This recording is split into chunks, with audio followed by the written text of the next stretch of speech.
This fella, this Harvard psychologist by the name of David McClellan, he's got this human motivation theory, right? It states that every person has one of three main driving motivators: the need for achievement, affiliation, or power.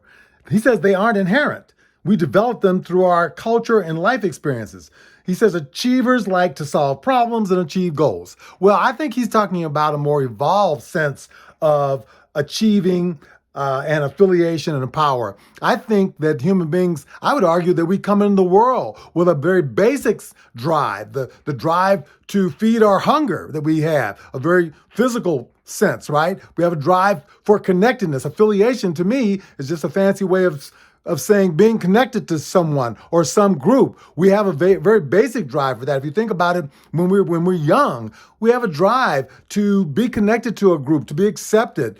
We have a drive to have our parents, whoever our parent figure is, to be proud of us. We have a drive to feed our hunger.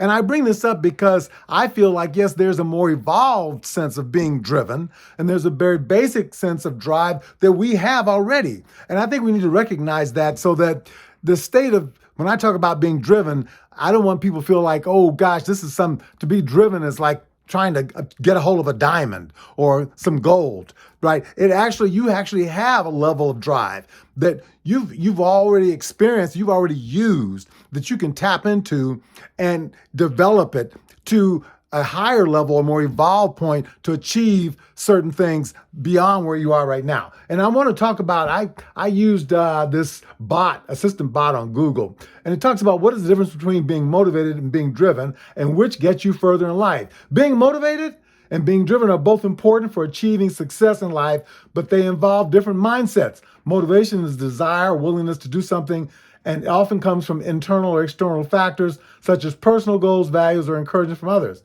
It can help you start a task and project, but it may not always sustain you through challenges and obstacles. That's critical, folks. On the other hand, being driven typically implies a relentless determination and dedication to achieving a specific goal. It often involves a deep passion and commitment to a particular outcome, and it can provide the stamina needed to overcome obstacles and setbacks. And you definitely know you've got to be driven in order to accomplish something that's going to take you way out of your comfort zone that you've never done before. You're going to encounter obstacles and setbacks. So you've got to be driven, and we see that it's critical for that. Motivation can help you get started, maintain momentum, but it's not going to keep you, resilient.